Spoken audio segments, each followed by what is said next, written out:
Hey everybody, and welcome back to another episode of Brains, Bibles, and Beyond, where we explore worldview apologetics and other things. And other things. Lots of things. This is my fourth favorite podcast. How favorite of it is yours? my number one for grandma. So, yeah. Yeah, it's good. So why don't you come alongside of us, grab your theological receptacle, Yes. and we'll get started. Canvas neighborhood. Here we go.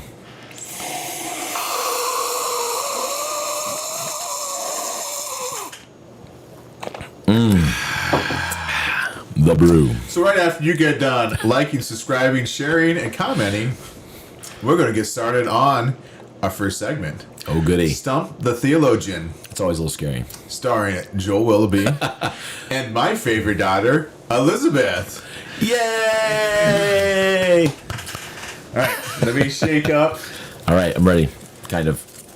Actually, the whole point is I'm not ready. You're in here, but it sounds like a lot. It's. There. I think How do you know when you're in there? you have been I counting. print them, I type them. I wrote Okay, them. now we're trying to show off. Show off. All right. Let's Draw do it. one. Read one. I did everything. Why does God love us when we sin? Ooh. Why does God love us when we sin? Does God love us when we sin? Yeah, I feel like that could go a couple of Or, ways. or does God love? Why does God love us even though we sin? Is that a better way of saying it? I didn't know how to write that, so I just Okay. wrote it like this. Sometimes when the people send the questions in, they're hard to read. I'm just Googling the question. No, I'm just kidding. We thought he had the answers. He just has the website gotquestions.com. Right. Or Well, .org. GodQuestions.org. It's They not are a bad they are good. website. They're It's not a good. bad website. I do promote them for my. Anyways, back on track. Okay. So what was it again? When does or how did it go? Say it again. I got distracted.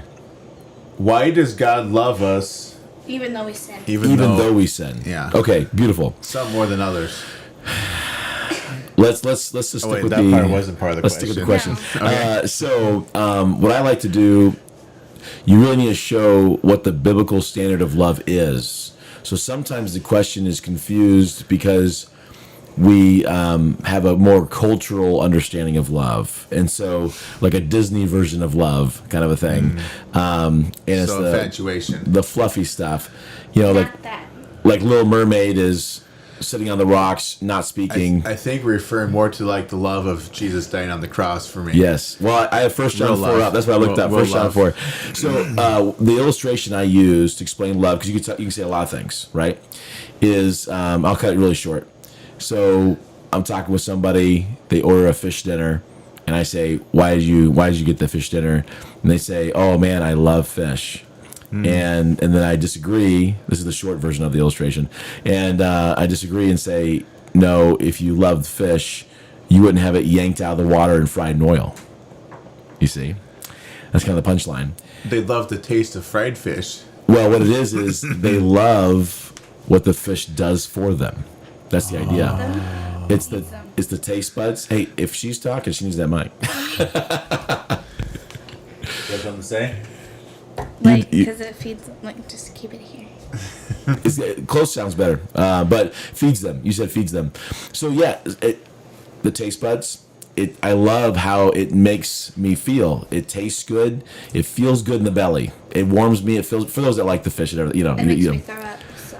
Oh, okay. Well, this is for those that love fish.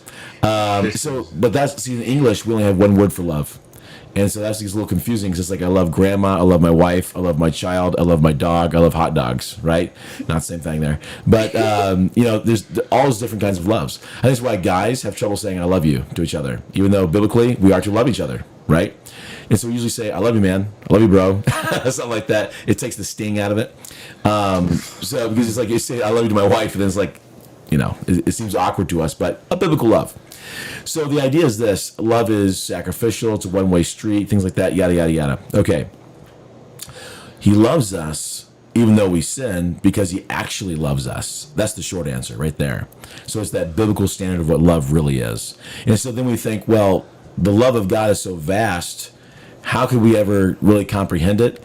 Well, we can't fully comprehend it. But in 1 John 4, what a wonderful thing here. He says, Beloved, let us love. This is starting in verse 7. Beloved, let us love one another, for love is from God, and whoever loves has been born of God and knows God. God is I mean, that's his very essence. We're getting to that. It's from him. That's how we even have love to begin with. Verse 8, anyone who does not love does not know God because, reasoning here, God is love. His very essence is who he is. So he can't help but love. In this, the love of God was made manifest among us. So how is it seen? It's always been there. But the pinnacle of it being seen by humanity is in this. In this, the love of God was made manifest among us, that God sent his only Son into the world so we might live through him. So in this, I'll continue, verse 10. And this is love, not that we have loved God, but that he loved us and sent his Son to be the propitiation for our sins. So propitiation, fancy word, he made it all better. Jesus took the role of the high priest. He also offered himself as the sacrifice to the Father to actually satisfy his wrath, because we could never pay for it. So there could be forgiveness of sins. What a wonderful thing. It goes back to even Philippians 2. We've discussed that in the past. And just how he humbled himself to do this job. Why did he do it? You have Romans 12:2. It was the joy that was set before him that he endured the cross, despising the shame and all that. And it was the joy set before him, pleasing the Father. That was one thing. But I think the biggest thing was us, because he gets to have relationship with us forever through this act. I also think of another scripture here. My mind just blanked on it though. This is the downside of not being prepared. Romans 5:8, famous Romans 5:8. Now there's a whole lot of context around it, but yeah. So it starts in the middle of the sentence. Let's start in verse 6. For a while we were still weak, incapable. Right at the right time, God's timing, Christ died for the ungodly. For one will scarcely die for a righteous person, though perhaps for a good person one would dare even to die. Verse 8, here's a big difference between humanity and God. But God shows his love, where that's manifested, like 1 John 4 talked about. But God shows his love for us in that while we were still sinners, and there it is, right? Christ died for us while we were still sinners. Why does he do it? Because this is his very essence. Why does he do it? Because we reflect his image. Why does he do it? It's unexplainable, really. When it comes down to it, why does he love me? I'll never know. I feel like I'm very unlovable at the heart of it. The reason I'm doing any kind of good that I am and become lovable is because he created me a certain way and he works through me as well. Those two things. It's an amazing thing. What do you think? Did that answer the question? I don't know. Just being stubborn. Do you have a follow-up question? Yeah, follow-up question? It's still like, I don't know. I don't know what to think about it. Yeah, that's good. Meditating You need on to it. speak in words that I understand and that Why does God love me even though I'm a sinner? Because that was he loves. the main question. Yeah. The forgiveness of sin Because is he by wants to. is by faith Does alone. that answer it? Because he wants to. Yeah, he wants to. Why would he want to? Why do you like? What's your favorite color? Blue. Why? Because it's pretty. Why is it pretty? I don't know. Okay, it's the same line of Because reasoning. you said you liked it. So God created you on purpose, and Why did you like you? I don't know. There's love. There's love even just to make you exist. There's a measure of love there. It's an amazing thing. Now, there's no forgiveness of sins without faith in the ultimate sacrifice, Jesus Christ, right? So then there has to be that condemnation because he can't have any part with sin. But I think he still even loves those people. He created them. But he's just. He sent his son. Yes, right. He gave the option. But why does he love us? I don't know if I know why. That has to be tied in with his Loves creation. Like, why did he create, right? Because he wanted to. Yeah. I thought It pleases him. I think the ultimate answer is it brings him satisfaction, pleasure, and he is glorified through it. It seems kind of surface level, but that's really the answers. At least that we can understand. Correct. Because, he's still God. Yeah. And I can't presume to understand why God would do certain things. But Right. So, I don't know. Does that answer the question? Or do we find another one that the answer is What- because God wanted to? What about I this? wanted to, yeah. You have a pet? Yeah. Okay. What kind of pet do you have? Bordoodle. Okay, I'll pretend I didn't hear that. So do you love this pet? No. Is there a pet you have that you love? She died. Oh. We And love her and I remember I was there for the Yeah. I was there for that. It was very That dramatic. so what kind of pet was this? A rabbit. Okay, I don't want to stir up too many old feelings here. I'm just thinking because it shows you love that pet Oh yeah. very much. Why did you Yeah. love that pet? Because she was so cute and cuddly, and she was adorable, and she loved me. Okay, I could go into that. Oh yeah, she I'll say loved that- me. Oh, she loved that I gave She her had so no many treats. emotion. First sight. You love that rabbit at No, first sight. she loved food, and you were the one who brought it. Yeah, so she technically loves me because I brought It's her true. the I food. wasn't going to dive into that too much. We were going to go over time, but it's an important concept. But it's kind of like, there's just like, I just love my children. Why do I love my children? I hope you love your children. But it's a thing, right? It's kind of the same answer. Is there really any reasoning? I mean, there's just part of me. They came from me, and that's with God and creation, right? If you don't love your children, you're a scumbag. Yeah, it's true. But we bear His image, in a sense, we're like Him. He created us. We came from Him, and we resemble Him in a certain aspect, certain amount, and I think it's just tied to that, even though it's still something I can't quite explain. Why do we love anything? It's interesting. All right, so we have an answer. You'll need to think about it a little more, huh? All right. There might be follow-up questions later. That's good. All right. Yeah. If there's a follow-up question, We'll we can add it. We can add it back to the hat. Yep. All right. That sounds good. You're Moving on. Moving on. Thank See you later. Thank you. Drive safe. Watch out for deer. I'll watch out for the 5-hour song. 5-second song. This is from May 4th. So this just happened. May the News 4th articles be with count. you. This is an Associated Press article. That means it's pretty much all over the internet. Okay. You can look it up yourself. Okay. Wow. I'm ready. I I'm like ready. I like these good heartwarming stories. Yeah. Okay. This is something about them. Escaped zebra captured near Seattle Okay. after gallivanting. Nobody uses the word gallivanting. After gallivanting around Cascade Mountain foothills for days. They're using AI to write the article. Go ahead. Yeah, it probably is. It probably is. Yeah, you don't need it. All right, there's a headline. So All right. I did find a previous article. I think this actually happened like a week ago, and they caught most of them. Most of the escaped zebras. I think there were like, I think the one article I saw said 4, but I don't remember. There still is So zebras running around. yeah, so somewhere on Washington, somebody was taking some zebras Oh, my goodness. from one place to another place, Okay. and they escaped, and they're running around the interstate, and apparently they Wow. corralled some of them, but one of them got away, and so. A zebra that had been hoofing it through the foothills of western Washington for days was captured Friday evening, nearly a week after she escaped with 3 other. Oh yeah, there were 4 with 3 other zebras Okay. from a trailer near Seattle. So somebody's trailing some zebra down. Now, This is like real life Madagascar. Yeah, that so cartoon movie. Yeah. where do you find a zebra to trailer around?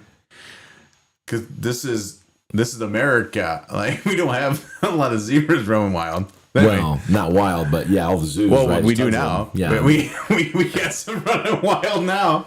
Did you know that there's the most lions in any country is the United States Is it really? because of the zoos. Oh wow, So I wonder. they're kind of tamer lions though. They're They're not real lions. yeah, it's really sad. They get all fat and lazy and yeah, wrong miserable. with that? They're miserable. The lazy and miserable parts. So I wonder with zebras, like how many zebras are in America because of Yeah. the zoos and things. No, this is out like Washington. They have like lights of trails and stuff around the mountains. Can you imagine how like you're doing your backpacking? Yeah. You're out there walking on whatever trail you are cross Mount country and Rainier. yeah, hiking up Mount Rainier. And then all of a sudden the zebra's wild. You're You like, think of wild zebra. what in the world? There's a zebra. It comes gallivanting around. Yeah, gallivanting around the foothills. Yeah. So Man. he's up in the mountains where people are walking. Some poor saps out there. Talk about bad mushrooms. Yeah. I mean you wouldn't know where you're at. Holy cow! You like catch it, try to tame it, ride it. That'd be pretty epic to be riding around on a zebra. Now if you come out, if you showed up at the trailhead to get in your car, riding the zebra. Talk about legend status. Automatic respect. That is legend Yes. status. It's more than respect. Like we will be telling your story for a long time. I want to be that guy's friend or lady. I want to be that guy. Whoever. Yeah. I want to be that person. Yeah.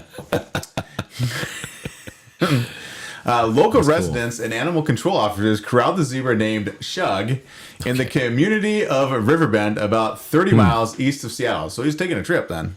The Regional Animal Services of King County wrote on his website, a zero seemed to be in a good condition despite her nearly week-long adventure in the woods. Why wouldn't she be? Everybody needs a vacation. Right. Going to the woods is good for you. That's exactly what Shug needed. Or Yeah, whatever. yeah. Was that Shug. Shug. Yeah. How would being running wild in the woods not be better for than trapped in a trailer? I mean, Right. Absolutely. yeah.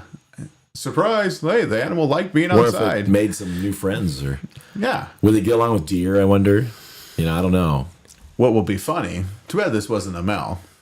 This would be awesome if this is like a stallion zebra, and then like for the next like 6 years, you just start hearing like different stories of like random Zorses popping up all over Seattle. Well, is zebra and a deer a zebra or something? Yeah. Yeah, Is I that don't know if possible? zebra deer work. I don't know if that's but I think possible. zebra horse. Well, there's a zonkey, right? Yeah, zonkies. Yeah, so But because a lot of times they're of the horse kind. Yeah. So they then. But yeah. a lot of times, like they'll be sterile, perhaps. Like that. Yeah, the offspring would be. Yes. I think. Yes. A lot of times, I don't know how that works. I'm That not does happen here. geneticists, I'm but- not the expert there with that, but No, but that would be hilarious. it would be. The wrong zebra escaped. Shug was one of the four zebras that escaped as they were being transported from Washington to Montana last Sunday. Ooh, so somebody in Montana bought some zebras. The driver had taken the Interstate 90 exit for North Bend in Cascade Mountain foothills, about 30 miles east of Seattle, to secure the trailer when the animals get loose. Surprising residents. That doesn't make any sense. Surprising residents and drivers as they galloped into a rural neighborhood. Wow, gallivanting and galloping. Yeah, they galloped off. 3 were quickly captured. I did find that article also. That wasn't as fun because they were captured right away.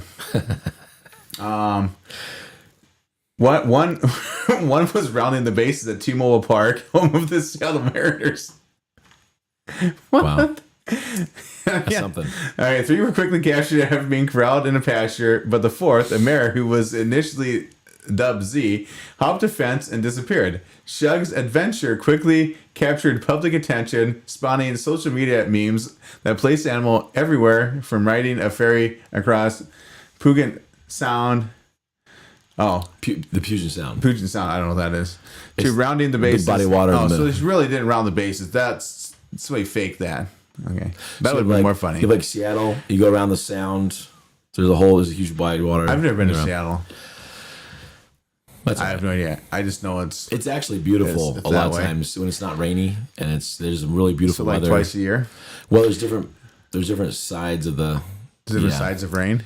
No, of the yeah. So there's like the more like humid, nasty part, and there's like a drier part. So Seattle is actually kind of a beautiful place. Yeah. I see. At least the parts that I've been to, I've enjoyed. So Several people stopped to help corral animals, including a rodeo clown and horse trainers, but Shug had managed to elude those attempts. Shug is now being transferred to Montana. Okay, so that would even be more funny. Can you imagine a bunch of zebras running around town with a rodeo clown just chasing them? I would want to see that. I would Yeah. I would pay to see that. Oh, So that is the great adventure of Shug, the escaped a zebra. But she got trapped, Yeah. and now she's heading back to Montana. that's a good title of a children's storybook. Ooh, We're onto something here. cha-ching! All right, edit that out. So it's our idea. Don't steal our idea. Oh no! Better yet, you do our idea and give us some. Let's just release this after we create it. Oh, that's even better. Yeah. All right. Sounds good. Hey guys, and we're back for another theological lesson from Joel Willoughby. gonna be a So, good one. what do you got for us today, Joel? This is one of the ultimate episodes. Oh boy. Yes, the evidence for the resurrection. Ooh, this is good. Yeah. Okay. Excuse my voice, audience, but we're pushing through. What, That's a little raspy. So the evidence of the resurrection is important to us because What's the resurrection? Yeah. Well, yeah. I mean, the whole point is the centerpiece, right? We don't have Christianity without Jesus Right. raised from the dead. So the fact that there is evidence for that is good to know about. So there's people that do not trust in Jesus Christ, and they say, "You got nothing." Yeah. You say he's risen, so what? You got nothing. And then there's other people that do believe, and they feel like they have nothing. Yeah. So this is not, I guess when I say evidence, with the balance that, I guess, it's not that I am showing you a physical thing out of my pocket, and then now there's zero argument. It's not like that. But it is several mini facts that will be affirming the truths of Scripture. And so I just think it's so important because it is the centerpiece. Like it makes or breaks everything. Either you have it or you don't. You know, everything else falls apart. Nothing else matters if this is not the real deal. The life, the crucifixion of Jesus, those are all historically verifiable. You cannot academically argue against those things. It happened. But the resurrection, there's big argument for. Here's something interesting for you. Can you guess what maybe, I can't remember what it says to you before or not, but the only faith system, there's only one faith system that believes Jesus did not die on the cross.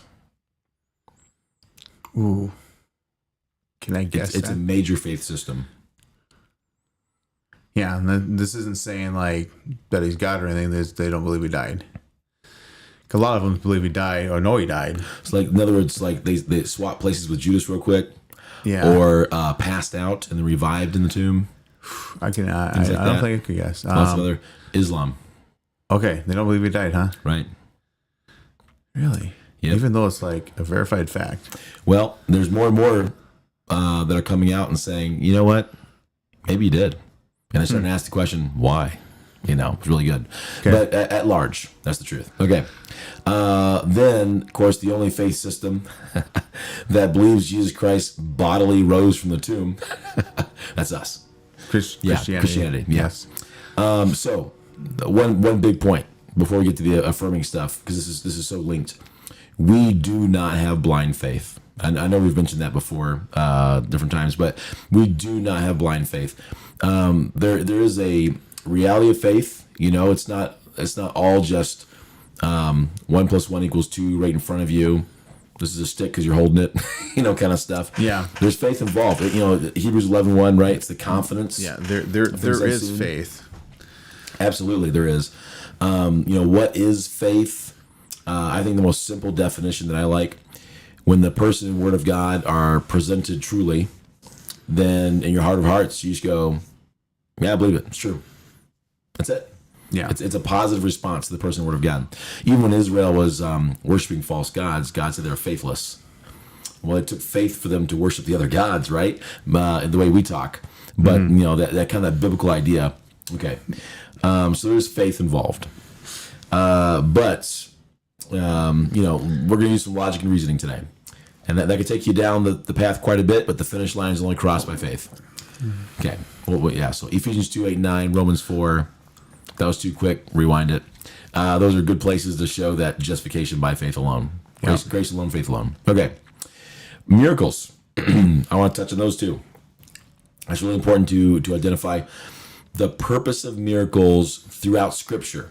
Genesis to Revelation. If that's all you had to look at, which is a pretty important thing to look at, basically the singular unifying purpose throughout Genesis to Revelation is verifying the person and Word of God. You can say and/or, but the person and Word of God. Every single time. It's really cool. And so God's still in the business of miracles. Definitely believe that. The resurrection of Jesus Christ, that's a miracle. Miracle is when God breaks the natural order. Is his intervention. Sometimes things are unexplainable, and someone says things are too quick to say it's a miracle. We have to be very careful. Maybe that's a whole other talk. More miracles. That is probably another talk. But I just want to touch on that a little bit. So then, how are miracles ever proven? Because I'm trying to prove the resurrection, and that's a miracle. Well, the same way I think anything unseen is proven in a court of law. Yes. Yeah. What would you say off the top of your head? What would you say that is? If you court of law, something's not seen, and I know I'm putting you on the spot. Yeah. But well, so you have to go with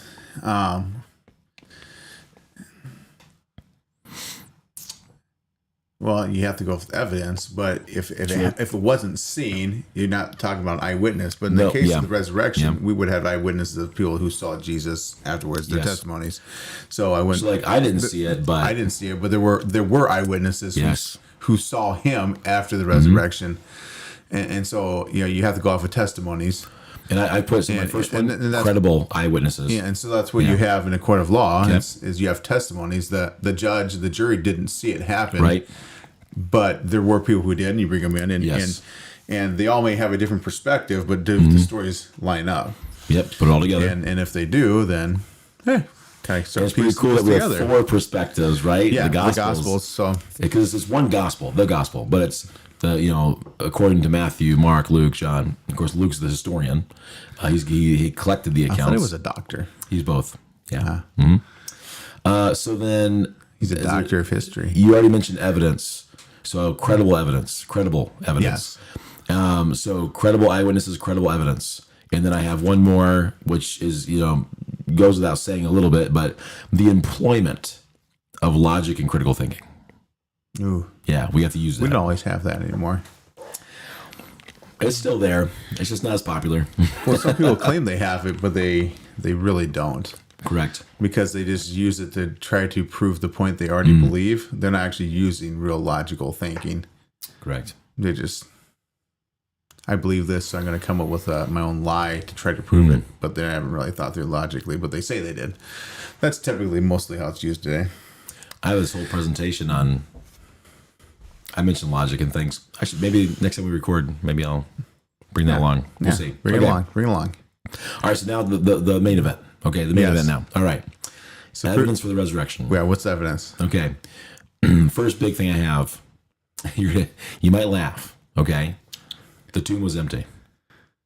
That's important. Okay. It's a piece of the puzzle. If it was not empty, there would not have been a resurrection. Yeah, right. So that's important. It's actually important. Yeah. Now if we go to the tomb today, is it there and is it empty? There's an argument on what it is, right? It depends on who you're paying, and they'll show you something. Which guy do you have? I think there's good reason to believe one spot, but it's not a big deal. Like it isn't, you're not any more spiritual for going there, that kind of thing. But it can be a meaningful moment.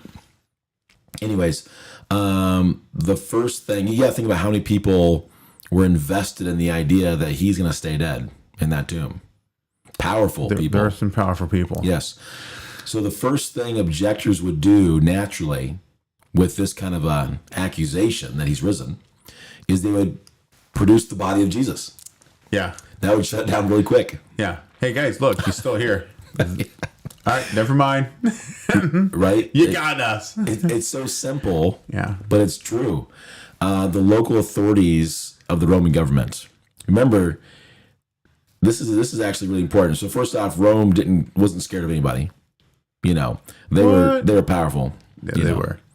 They're kind of the thing. They're a big deal. You could say that there was some places, but like Israel, they were not. The fringes, they always had the front lines of wherever they were trying to conquer. Right.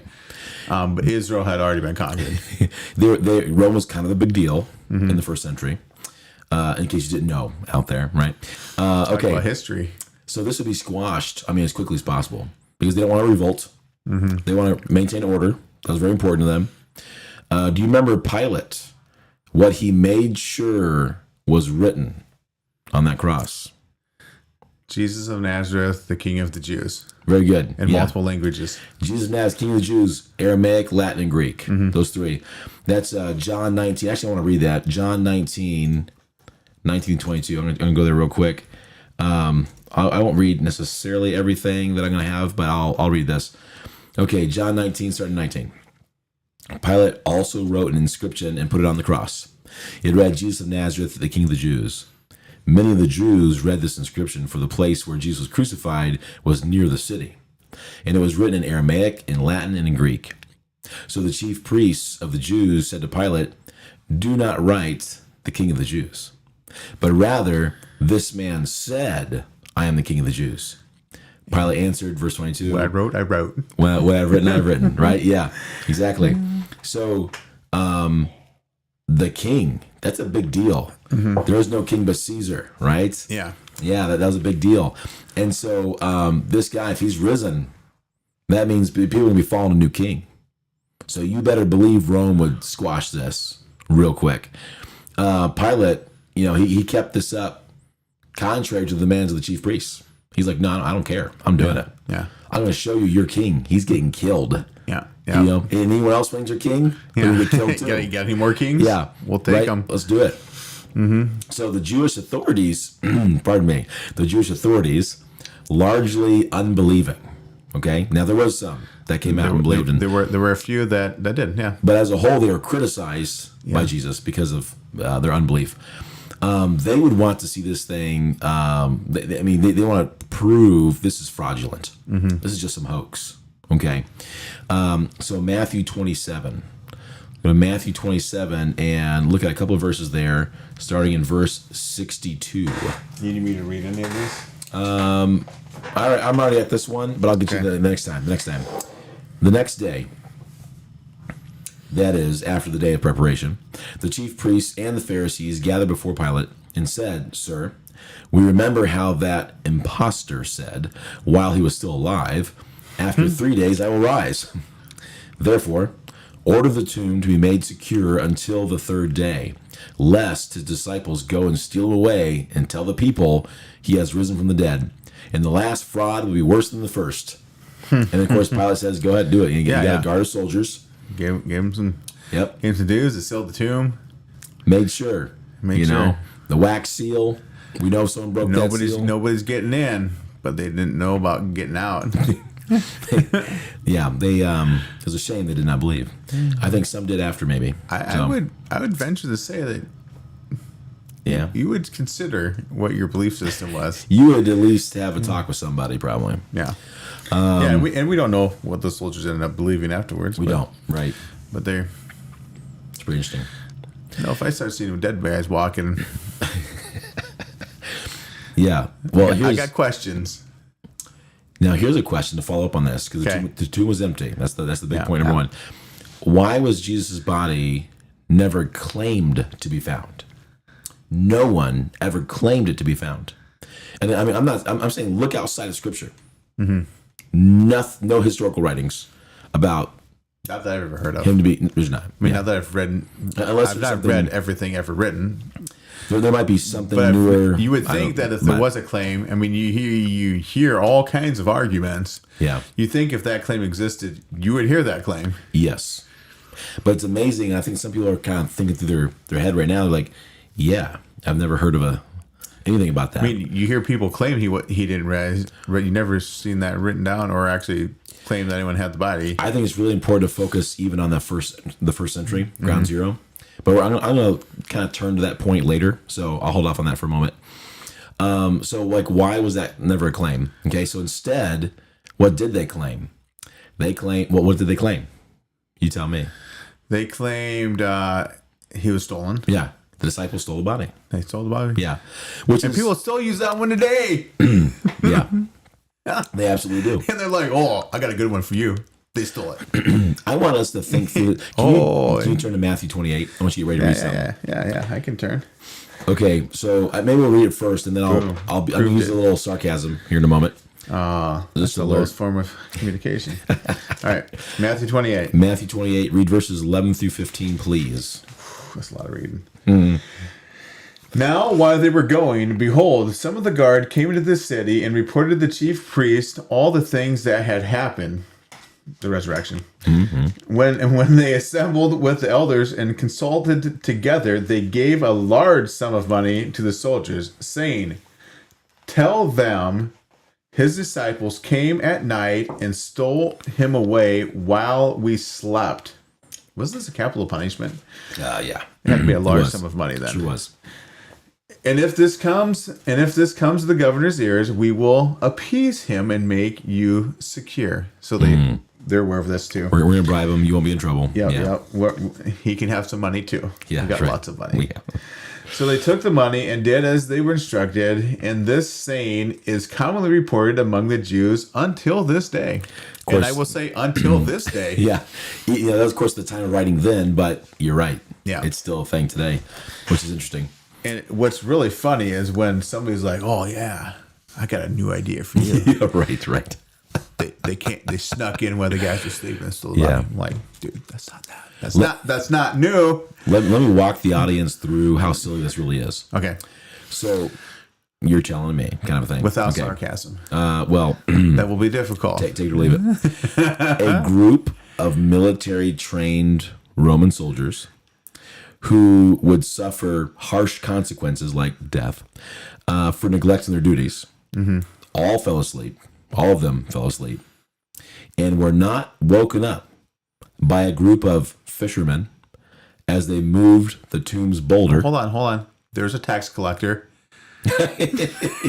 Oh wait, no. There was a zealot. There's a zealot. Yeah. There you go. But one on an army. You could argue that it wasn't just the 12 or the 11. You could argue that. It could have been someone else. Either way, But none of the soldiers were wounded. correct. They all went to the priest No afterwards. one even claimed that we got hurt. Yeah. They beat us up. There's so many of them. Yeah, Nothing the that wasn't claim like was that. we fell asleep. Yeah, that's the crazy part. That they would all fall And asleep. how big was this rock? You know, we don't exactly know, but we know that it was placed there so that people couldn't move it. And it was know. big enough. We know at least like the three ladies didn't think they could move it on their own. Right. Like, you would need a group of men. You would need Yes. a group of men to move it. That's the idea. So the theory is a group of men could have gone. That's what the theory says. But like, can you But imagine without the army noticing, Yeah. and they're like laying on top of the rock. It's like, you imagine the noise. My throat's a little messed up right now, so I can't do my cool sound effects. But you know, that big noise of a stone boulder on this stone cave mouth, you know, or moving across. Well, and let's be honest. Let's say you're guarding the tomb. Where are you sitting? I'm sitting right on top of that giant rock. Yes, Like I'm walking up there. I'm in charge. I'm sitting right here. your life depends on it. Come get this guy out. Yeah. Anyway, yeah. So they all somehow fell asleep. Mm-hmm. They all didn't care about being murdered, and they were so sleep deprived. Apparently, they slept through a group of men moving it and taking the body. A large rock. And then they snuck away with Jesus' body, not being detected by anyone. And they took the time to fold the cloths back up. Yeah. Now that one I could let go. Like if I was a scoffer, you know, like If I was being sneaky, I wouldn't take the time to, hey, let's make sure this fold up really nice. Well, you know, they'd probably just say like that didn't happen or something, right? But I'm going to come back to the idea of the. I'm going to come back to some things. There's some things I'm coming back to. So Okay. And their fake news, right? Okay, then their fake news involved knowing who came to get the body while they were asleep. Oh, yeah. How reasonable is that?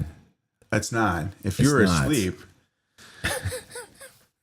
how would you know? Right. Good point. That's a big part of the story. I've never thought of that. Yeah. Thank you for that. I never got to that point of the story where I was still like unconvinced.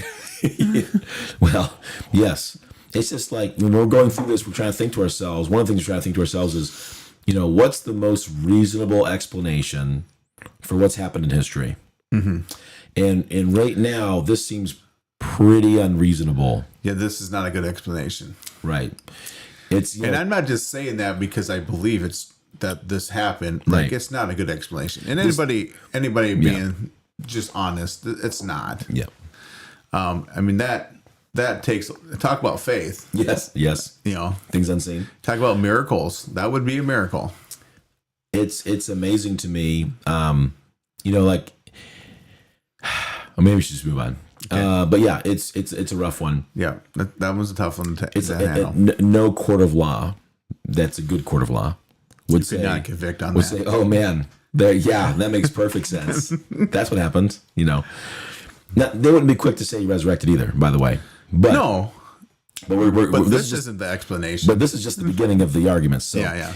okay, here's another thing. All right, so why was Jesus' body never claimed to be found? Right. Okay. No historical records have provided a better line of reasoning. So it's not like anything. There's nothing. No other reasoning. They're sticking with the same story. Yeah. No matter what. Yeah, this is the story they still use today. Yes. They haven't come up with a better story. the thing is he claimed openly, I'm going to be risen on the third day. It's like, if there's one time, it's like you could slack on the job any other day, except the third day. Yeah, right. Right? That's the big claim. Yeah. It kind of cracks me up a little bit. Because no one even argues that it was the third day. Nobody does. Now they can argue what is 3 days and 3 nights. Yeah, there's an argument. There's there. an argument there. There's a what day was he actually buried? That's a fun more the argument, right? Like, I am a Friday to Sunday guy, but that'd be a cool episode to do. Yeah, because when I count Friday, Saturday, Sunday. It's a cultural. Well, I'm not gonna give it all away. Yeah. Okay. The idea is that whatever day you choose with the American Western mindset, you'd go, "There's not 3 days," or you'd say, "There's not 3 nights." Okay. There's gonna be problems somewhere. So it must be that there's some kind of cultural difference between us and them, or the days are different. Yeah, they're not 24 hours anymore. Okay.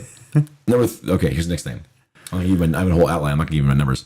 Okay, the tomb has. It's simple still. Always and only been reported empty. I just want to emphasize that. Always and only reported empty. The attempts to explain the missing body admit to an empty tomb. We already read it, Matthew 25. They said in their historical, this is what the story we're going with. That tomb's empty on the third day. Yeah. So really, the only other argument I've ever heard is that he never really went in the tomb. Correct. Yeah. That's the other one you got. Mm-hmm. So, but then again, and I know you're just saying that's what you've heard, but with that still, it's like that. One of the big things was we're gonna make sure he dies and stays dead. So both things, and so both things have to happen. In fact, the reason that Jesus waited till the 4th day to go to Lazarus was because they would wait, and like if someone were to recover within like 3 days, under that amount. It's like, we thought he might not be dead. If it was like a second day, it could have been like a bad coma or something, concussion. But then like without breathing, 3 days is the rule. If they're dead 3 days, they're dead.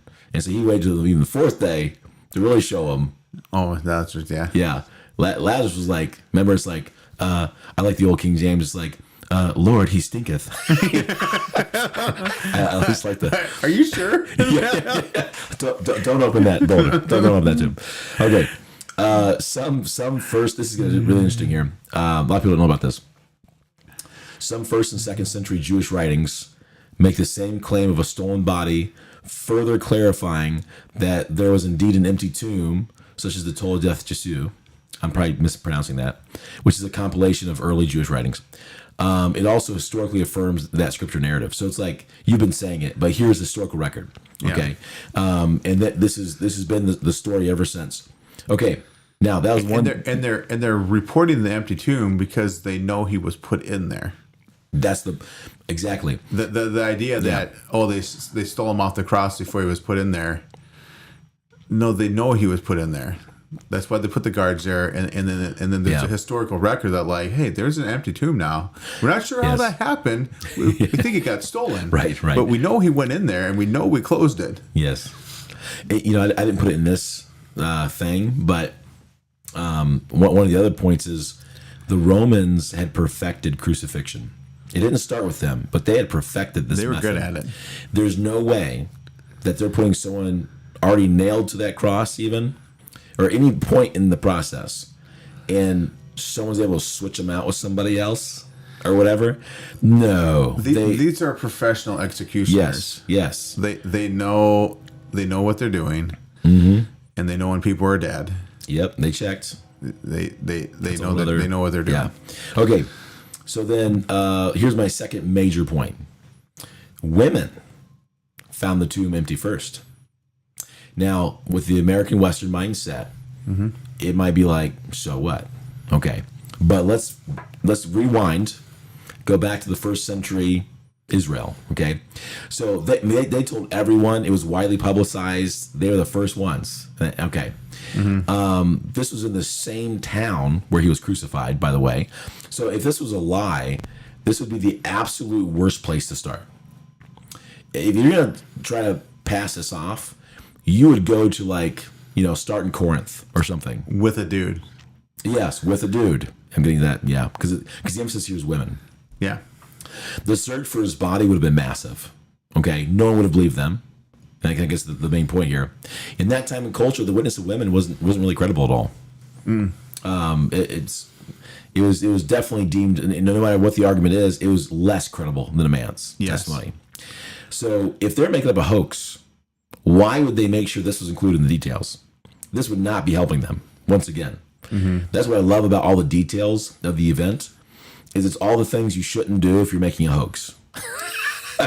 they broke all the rules, I think very intentionally as well. Got to arrange some things.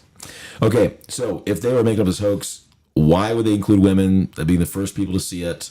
Okay, so this would have been one of the worst details they had. And generally, if a source, this is interesting here, listen to this.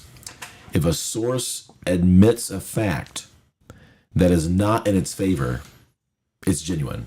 That's a general rule. If a source admits a fact that is not in its favor, okay, so genuine thing. Okay, third big point: the eyewitness accounts were recorded early. It was recorded early. Okay, so it was recorded before it had a chance to be considered a legend. The Gospel of Mark is the first one. Okay, that comes out. The Gospel according to Mark, I should say. It was written early enough that he referred to Caiaphas simply as the high priest. He didn't have to name him. Mark, I'm not going to read it, but you can look it up. Mark 14, 47 through 66. That whole range there, Mark 14, 47 through 66, it has referenced the high priest seven times without a specific name. Okay, everyone knows who the high priest is. He was the high priest from 18 to 37 AD. Caiaphas was. Okay. So therefore, this story began circulating no later than 37 AD because of that simple fact. In contrast, Abiathar, the high priest, had to be specified in Mark 2:26. My voice. But Mark 2:26, you have Abiathar. He had to be named because he had to distinguish which one. What are you talking about? Okay. Very interesting. So then the other Gospels, okay, Matthew, Luke, John. Abiathar, the high priest, had to be specified. I'm sorry, I just read the wrong line. Sorry about that. The other Gospels named Caiaphas, though.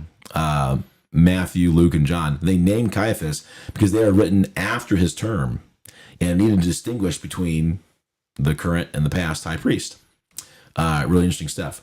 So by name, Caiaphas is mentioned twice in Matthew, once in Luke, and 5 times in John. Okay. So Jesus was 33 when he was crucified. We know that because he was 30 when he got baptized. There was 3 Passovers. Okay, so 33. That's when he was crucified. So there's a debate about when he was born and when he died. Personally, this is once again another episode, right? But based on the Daniel 70 weeks prophecy, I come to the idea of he was born in 6 BC and was crucified 28 AD. Because there's no year 0, so you don't count that one. Sure. Yeah. Okay. So no one academically would argue earlier than that. That's like the earliest. No, that's the earliest I've ever heard, actually. Yes. There's no one says anything earlier than that. I usually hear between 2 and 4. Between 3 and 0. It's usually I hear 3 the most. Well, it can't be 0, but not 0, but yeah. I usually hear 2 or 4. I usually hear 3. Okay. Interesting. But I've never actually done the math, so. Yeah. Well, it's much more complicated than people think usually. I barely survived, and I might be wrong. Okay. Therefore. Either way, that's between 18 and 37. So Caiaphas would have been the priest. So the idea is that if he was crucified even later, then that gives me even more credit in this. Mm-hmm. So really, I'm taking the earliest date, which is not in my favor for this argument. And it's still really good. That's what's really cool about it. So therefore, the latest Mark could have finished this gospel and begin circulating it, which would be immediately, would be within 9 years of the crucifixion. Less than a decade. Okay? With such a major event, that's still pretty fresh in people's minds. Mm-hmm. Yeah. It's like even now, if you were to say 9/11 didn't really happen, there was no such thing as the Twin Towers. You know, like, if you were to say that even now, that was 2001 back then. People would go, "You're crazy." Well, it definitely happened. It definitely happened. And you think about within 9 years, even, it intensifies it even more. Okay, so that's kind of a point there. Okay, so if this is a big hoax, then where are the contrary writings? Because the thing is when he wrote this, I mean, it was real history. There's real people, real places, real timings, real events. Mm-hmm. People would have been coming out of the woodwork saying, Set the "No, record straight. yeah, that didn't happen." Yeah, Right. Nothing. there's nothing. Nothing. People that lived that piece of history. You think about the people that had power. They had money. They had political influence. All sorts of things. No disagreements. That's a really powerful point in there. So Mark and others wrote about all these things, and notice that even the burial has universal credibility. No arguments. He died. He was buried. The only argument is resurrection, and that's of course is what we're talking about. This is really interesting. That's it. Joseph of Arimathea, remember him? Mm-hmm. What did he do? Remember? Joseph of Arimathea. Oh, I see. What did he do? Did he loan his tomb out? He's a rich guy. He went and got. Let's see here. Now I'm thinking maybe did he get the body or not? It was his tomb. I was thinking either him or Nicodemus. No, I think he asked for the body. It's off the top of my head right now. Him and Nicodemus together helped. Like we're both there at the burial, right? Yeah, I think Nicodemus is I part should of look it. this up to refresh myself real quick. I'm starting to doubt myself on which name was for which. But anyways, Joseph of Arimathea, he definitely was a part of the Sanhedrin, making him extremely well known. There could not have been a well-spread false narrative about him offering his tomb. Like that, there's no way that would have flew. They would go, "What are you talking about? Joseph's tomb's right over here." I have references for you actually. For Joseph, he's mentioned. Yeah, he's mentioned in all four gospel accounts. Yeah, Matthew 27:57. that's the one I'm reading right now. Mark 15:43. This is for the audience's sake. Luke 23:50, and then John 19:38. Joseph went and asked Pilate for the body. Yes. And when Joseph had taken the body, he wrapped it in clean linen and laid it in his new tomb. Yes. Which he had hewn on the rock and rolled a large stone against the door. Obviously, he didn't roll the stone away by himself, but This was no rinky-dink thing. No. This is a rich man that got this. yeah. And then Pilate sets the guards. No one could just say, "Yeah, he was buried in that guy's tomb." What? That'd be crazy to make up. The life, crucifixion, and burial of Jesus Christ cannot be argued against based on historical grounds. That's my big point. The only arguments come from philosophical or theological reasonings. That's it. This gives even more credibility to the credibility of the resurrection narrative. Disciples of Christ record their personal experiences with who they say is the risen Christ. Okay, these testimonies were widely spread in the very area that all these events took place. They could not be silenced, even with great persecution. That kind of gets to my next thing. There's not too much left, actually. So the testimony of the resurrection endured persecution. Yeah, That's a big deal. that is a big deal. There are some people that will lie, Yeah, but you torture them, they will probably stop. You threaten to kill them, they'll probably stop. And especially when you involve their families too. Let's say these people were lunatics, and maybe that guy just held on. Right. All of them did. Like this wasn't like one or two of A them. huge number. This is all of them. Yes. None of them changed their mind. The church actually flourished from the witnesses of hundreds of disciples, even in intense persecutions. It's crazy. Countless believers, because we don't actually know the number, gave up their lives and their families' lives for the witness of the risen Christ. Mm-hmm. And Because it wasn't just seen by the 12. Yes. Right. There's a bunch of people who saw saw him. The 11. Right. yeah. Yeah. Sorry. Judas didn't make it. Okay. Judas did not see him. So I don't think. Well, the great white throne's coming. That's Okay. another story. So here's another part of it too, because like sometimes in history, Christianity is cool. It's popular to be in the Christian club kind of thing. It wasn't at But that point. no one got wealthy. No one got powerful from Christianity. What? Not until the Edict of Milan. No yacht? Now in 313, there was the Edict of Milan. Okay. Constantine, piece of history there. And then make cool. And it's where suddenly Christianity was legalized, and not just that, it was like the go-to thing. Yeah, it was cool. And so then you started having political influence and all these other things are happening. yeah, but yeah. so we're talking 313. So for those who aren't good at math, that's almost 300 years. Yes, it's almost 200 years. that this was surviving and thriving. Yes. Even through intense persecution. And so what kind of a hoax does that? No, I don't think so. It's not a very good hoax. The New Testament is historically reliable. I could really go, I have a whole conference based on that idea. Yeah. I was going to give a couple little things. But even the Smithsonian, I have a quote from them, has admitted to the historical reliability of Scripture. I'll read that for us because it's kind of cool. Yeah, you used to read that. Oh, no, actually. I just deleted it. You don't have that quote. I do. It takes me a moment to get to it. Stall. Talk about something. I can get to it. So the reliability of scriptures. This is an episode we should. We didn't we do one on the reliability of scripture? How can we trust the Bible? Yeah, Something can we like trust the Bible? But how we could So there's more stuff to say. There is stuff. So we can trust the Bible. I know a lot of people are like, oh, you're just using the Bible. Well, it is the most verified historical document. So there's good reason to trust the Bible. Absolutely. And there are it's verified because things outside of the Bible verify the Bible. Like it doesn't verify itself. I mean, it does verify itself, but we use things outside of it to verify it as well. Right. For instance, the fact that Jesus rose from the dead is also one of the things that verify the Bible. How long do I have to stall? Well, because I deleted off my thing and it auto saved and things like that, I would have to go back to my PowerPoint to find it. That stinks. You know what I'll do? We'll put in the description. We'll put in the description. I promise I have it. Well, at the time they hear this, it'll be there anyways. So he claims he has this. We will put it in the description. That makes you feel a lot better. Yes. All right. So then that is the Smithsonian saying, so hey, the Bible's true, and you can believe this. They basically say that anything that's been found either doesn't speak to it or confirms what's said there. Mm-hmm. Okay. They say it's often even more reliable than a lot of Greek, Mesopotamian, Egyptian, sort of manuscripts and things. That's off the top of my head. So it's like God's a better historian than people. That's a pretty cool thing. Actually, I like this little fun fact. Who would have thought of that? Jesus is more historically verified than George Washington. Ooh. That's probably think true. about how much documentation, like original sources and stuff, how much documentation is there on George Washington, but we have no problem believing them. Actually.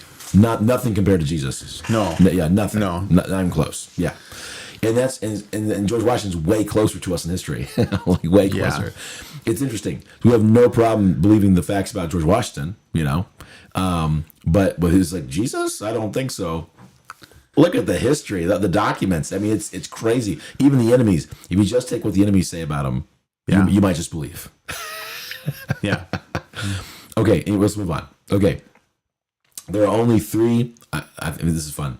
There are only three possible interpretations to the resurrection narrative. Okay, only three. Mm-hmm. One, they drank the wrong wine and had a psychedelic experience. It's possible. It's possible. Yeah. Okay. Number two, they worked together to come up with a lie that would doom their social economic status.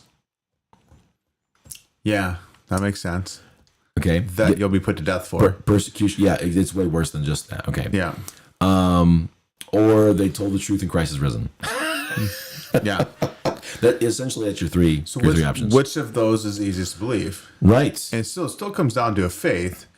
And typically we want to look for a different answer because if I believe Jesus rose from the dead, then that means Jesus is who he said he is, which is God. Mm-hmm. And that means I have to bow my knee to this person who is God. Right.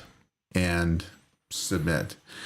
And exactly. I'd rather say, no, I'm God, denying all facts and critical thinking because I just don't want to follow. And that's really what it comes down to. So if we're intellectually honest with ourselves, that's what it comes down to. So the first thing you ask for anything, right? Is it possible? Like, in other words, is this if everything aligns just right, can it actually work out? That's your first line. Mm-hmm. And I think that definitely is a possibility. Then you think to yourself, okay, it's possible, but is it probable? Is it likely to happen? And is it plausible? Is it reasonable? Okay, so possible, plausible, probable, sort of things. And so I think it is reasonable. You might say it's not really likely, but it is reasonable. It is possible. And with the options presented in front of you, is it the most likely? Is it the best option? I think it is. So just a little bit left here. We'll go through it. Countless believers going through these whole things is pretty awesome. Okay, the testimony of the resurrection lasted through everything. And I just want you to think about this, audience. Would 5 people all give their lives for a singular lie that has no benefit for them? Maybe. They could have drank the Kool-Aid, right? Maybe. Yeah, they could be crazy. What we about, mentioned that. What about 50? What about 50 people? You're pushing it. You're really pushing it. Could 50 people, you think about even the size of cults, maybe that all took their own lives together or something, right? Yeah. They're only a certain size. Yeah. You're pushing at 50. Is it possible? Maybe. You're pushing it. Maybe. You're pushing it. Yeah. What about 5,000? Wait. Very unlikely. Wait, yeah. I don't really think it's possible anymore at that point. Yeah, 5,000. That would be very unlikely. Yeah. No, that's impossible. I'd say it's impossible. And we're not talking about like a slap on the wrist. Right. We're talking about boiled in oil. We're talking about being crucified. Being crucified upside down. And being crucified upside down. Drawn and quartered. And you could be they'll slowly cut in half as you live longer through the pain. So speaking of set you on fire. But speaking of, getting to be martyred. Yeah. Me and my boys have decided that if we are ever to be martyred, the way to go is beheading by far. Right? It's one of the top choices here. I mean, what are your other options? Crucified? No, thank you. Crucified upside down. You're talking like first century Israel type. No, like if they come back and try to persecute us now. Okay. If we get an option, we're putting our vote in, right? Okay. Thinking of all the ways that people died over the years. Yeah. I only bring this up because I just want to talk about how some of these people were dying. Yeah. Okay. Could have been stoned. Oh, that's fun. Crucified upside down. Peter did that one by choice because he didn't want to die like his Lord. According to church history. Yes. Yes. What's some other ways? They tried to kill John. They couldn't get him. One of those was boiled in oil, and he wouldn't die. Like Emperor Nero, that was like some of the worst of it. He would light people. They were his street lights. Stuck in a basket. Yeah. So the whole burn out the stake. All the different ways you could just be burned. Put them in animal skins. Throw them in the Colosseum. It's like wild animals rip them up. Yeah, that one would not be cool. So out of all of those, I'll take the beheading. Give me a block and a good sharp sword, please. heavy, large, sharp sword with a sharp shooter. Someone that's like actually accurate and so yeah, a professional executioner. So when I say 5,000, and that just sounds crazy to think 5,000. That's a lot. But the number of martyrs ranges into the tens of thousands. You're looking at that time period, tens of thousands. Only a true resurrection could account for all that. Tens of thousands. Yeah, you're not being tortured to death brutally. Right. It's happening all around you. For a random guess. Yeah, people live through it. There's people that weren't really, it was all around them though. Like, why would you keep living that way? You don't have good job opportunities and stuff. And to contrast this with people in religions today, there are people who give the life today. Absolutely. And there are Christians who give the life today for what they believe, who did not see this. But these are people who say, I saw this. That's how it grew so much. Absolutely. Which is why we today we believe it. You can't let it go. Yeah. But there are people today who give up their life, who will sacrifice themselves. But how many of them will endure torture? Yeah. That's a little different story. And it's still happening around the world. Mm-hmm. Yeah. And there are some people that will. There are people who are zealous for their belief system. But there's not that many of them, like all with the same story. It's crazy, or is it miraculous? Right? Okay, so here's so give you a grand number here. there's different people put together different numbers. Okay, there's thought to have been between 5 to 6 million Christians by 380. By the time 380 goes around, 5 to 6 million Christians. That's before it was even legal. That's with all the martyrs accounted for. Would a lie do that? I don't think a lie would do that. Not likely. No. Not likely. Yeah, Unlikely. And of course, the modern personal testimony of just answered prayer and just knowing Him. Yeah. And just that's the I'm throwing that in there, but really I've already covered what I believe is the evidence for the resurrection. Yeah, there is evidence of the resurrection. It still comes down to it is faith. Yep. I wasn't there. I did not see it. Correct. There is evidence that corroborates what the Bible says, but I still have to believe it. You do. And there is still faith. And we're not going to say there's not faith. But it's not just a blind, dumb faith. Correct. Like we say, okay, here's the evidence. You can choose to believe it or not believe it. But there is some evidence there. We're not just randomly making this up. People saw this and they testified to it.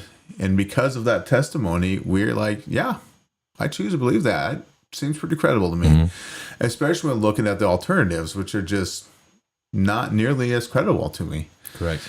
So, yeah, even there's historical records for some Jewish writings and things. It's off the top of my head, so I can't think of an actual. But you could look it up. You could look this up. You'd find it. But the Jewish people at the time could not really deny that miraculous things happened.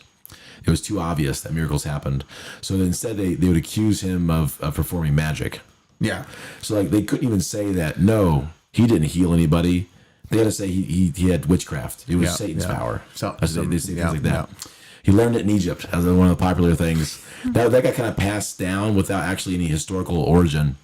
It was just something that kind of got, in Egypt he did. And it's a bunch of baloney. You can look at it. You have like one shaky source, and then you have like these tens of thousands of other sources. You're like, I don't know.